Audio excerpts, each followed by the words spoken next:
Non IT వాళ్ళు ఐటీలోకి ఎలా వెళ్ళాలి, 100 days రోడ్ మ్యాప్ ఎలా ఉండాలి అనేది ఈ వీడియోలో మనం డిస్కస్ చేద్దాం. ఫస్ట్ది ఈ 100 daysని కొన్ని భాగాలుగా డివైడ్ చేద్దాం మనం. ఫస్ట్ వీక్ నాన్ ఐటీ వాళ్ళు ఏం చేయాలి అంటే, మీరు హైదరాబాద్ వచ్చి ఆఫ్లైన్లో నేర్చుకోండి.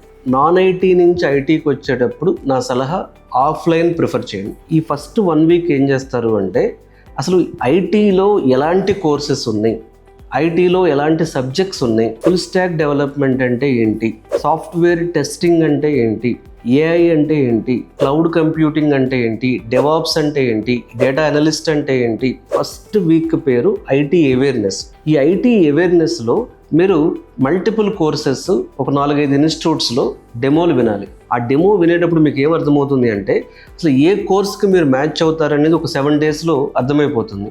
మీరు ఆఫ్లైన్ క్లాసెస్కి వచ్చినప్పుడు ఒక 3 to 7 days ఎవరైనా అలో చేస్తారు క్లాసెస్. 3 to 7 days 4-5 కోర్సులు వినండి ఫస్ట్. ఇలా విన్న తరువాత నాలాంటి కెరీర్ గైడెన్స్ మెంటార్ దగ్గరికి వెళ్ళి మీ స్ట్రెంగ్త్ ఏంటి, మీ వీక్నెస్ ఏంటి, మీరు నాన్ ఐటీ నుంచి ఐటీలోకి రావాలనుకున్నప్పుడు మీరు ఎక్కడ స్ట్రగుల్ అవుతున్నారు, మీ భయం ఏంటి, ఎలాంటి ఫియర్ మీకుంది అనే కెరీర్ గైడెన్స్ కూడా ఫస్ట్ వీక్లో తీసుకుని ఒక కోర్స్ సెలెక్ట్ చేసుకోండి. సో నేను ఎప్పుడు పదే చెప్తూ ఉంటాను, నాన్ ఐటీ వాళ్ళు ఐటీకి వచ్చేటప్పుడు ఖచ్చితంగా మీరు ఎంత టాలెంటెడ్ పర్సన్ అయినా సరే ఈజీ కోర్స్ సెలెక్ట్ చేసుకోండి. అది టెస్టింగ్ కానీ, క్లౌడ్ డెవాప్స్ కానీ, ఇట్లాంటి కొన్ని కోర్సెస్ ఉంటాయి. అవి ఈజీ కోర్సెస్ సెలెక్ట్ చేసుకుంటే బెటర్. కానీ చాలామంది నాన్ ఐటీ నుంచి ఐటీకి వచ్చేవాళ్ళు ఫెయిల్ అయ్యేది ఎక్కడ అంటే, డైరెక్ట్గా ఎవరెస్ట్కి వేసేస్తారు, అంటే ఆకాశానికి నిచ్చెనేసేస్తారు. అలా కాకుండా కెరీర్ని షార్ట్ టర్మ్ ప్లానింగ్ ఒకటి, లాంగ్ టర్మ్ ప్లానింగ్ ఒకటి, అంటే స్టెప్ బై స్టెప్ ప్లాన్ చేసుకుంటే బాగుంటుంది.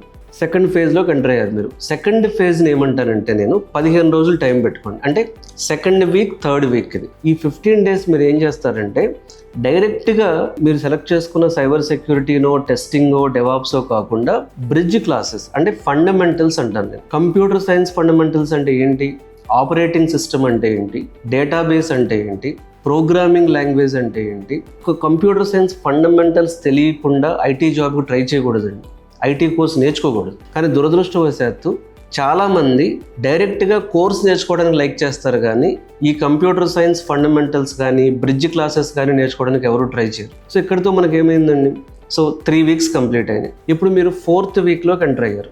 సో ఈ 4th week నుంచి ఏదైతే మీరు కోర్స్ సెలెక్ట్ చేసుకున్నారో, అంటే 4th week, 5th week, 6th week, 7th week, ఆ కోర్సుకు సంబంధించి కోర్ సబ్జెక్ట్ ఉంటుంది. ఇప్పుడు టెస్టింగ్ సెలెక్ట్ చేస్తున్నారు అనుకోండి, టెస్టింగ్లో మాన్యువల్ టెస్టింగ్ ఎవ్రీడే ఒక 3 hours, ఆటోమేషన్ టెస్టింగ్ ఎవ్రీడే ఒక 3 hours. ఎవరైతే నాన్ ఐటీ నుంచి ఐటీకి వస్తారో అట్లీస్ట్ ఒక 6 to 7 hours per day practice పెట్టుకోండి. అంటే కోర్స్ నేర్చుకోవడానికి కానీ, ప్రాక్టీస్కి కానీ.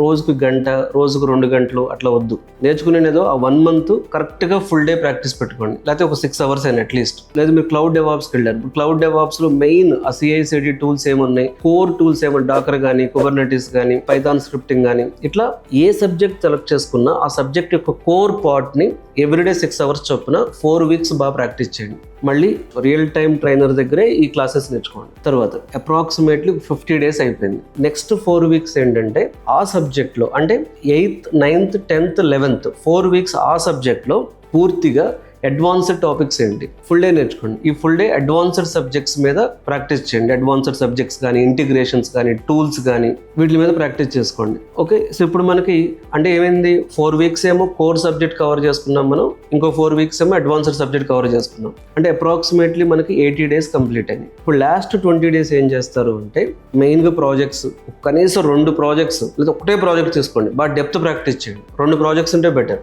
అవి రియల్ టైమ్ ప్రాజెక్ట్స్ ఉండాలి. చాలా వరకు ఏంటంటే ఇన్స్టిట్యూట్స్లో అందరూ చేసిన ప్రాజెక్ట్స్ని కాపీ పేస్ట్ చేయడం కాకుండా, రియల్ టైంలో ఒక స్పెసిఫిక్ ప్రాజెక్ట్ని ఇవ్వగలిగే ట్రైనర్ దగ్గర కూర్చుని ఒక 2 రియల్ టైమ్ ప్రాజెక్ట్స్ ప్రాక్టీస్ చేయండి. తర్వాత ఆ సబ్జెక్ట్లో, మీరు నేర్చుకున్న సబ్జెక్ట్లో ఒక సర్టిఫికేషన్ చేసుకోండి. మూడవది, మీరు నేర్చుకున్న సబ్జెక్ట్లో ఒక 200 ఇంటర్వ్యూ క్వశ్చన్స్ తీసుకోండి. మీరు నెట్లో కొడితే వస్తాయి. ఆ 200 క్వశ్చన్స్ని డివైడ్ చేసుకోండి ఒక 20 mock interviews కింద. అంటే 10 క్వశ్చన్స్ ప్రాక్టీస్ చేసుకోండి. ఇలా చేసుకుంటే 100th day వచ్చేటప్పటికి ఈవెన్ నాన్ ఐటీ బ్యాక్గ్రౌండ్ అయినా ఐటీలో ఇంటర్వ్యూకి వెళ్ళడానికి రెడీ అవుతారు. ఒకవేళ మీరు సెలెక్ట్ చేసుకున్న సబ్జెక్ట్ కొంచెం SAP లాంటి సబ్జెక్టు, లేకపోతే కాంప్లెక్స్ సబ్జెక్ట్ అయితే 100 days సరిపోదు టైం. నేను చెప్పిన విధంగా ఈజీ టూల్స్, టెస్టింగ్ టూల్స్ కానీ, క్లౌడ్ డెవాప్స్ కానీ, సైబర్ సెక్యూరిటీ లాంటి ఈజీ ప్లాట్ఫామ్స్ అయితే, ఈజీ కోర్సెస్ అయితే మాత్రమే ఇది వర్తిస్తుంది.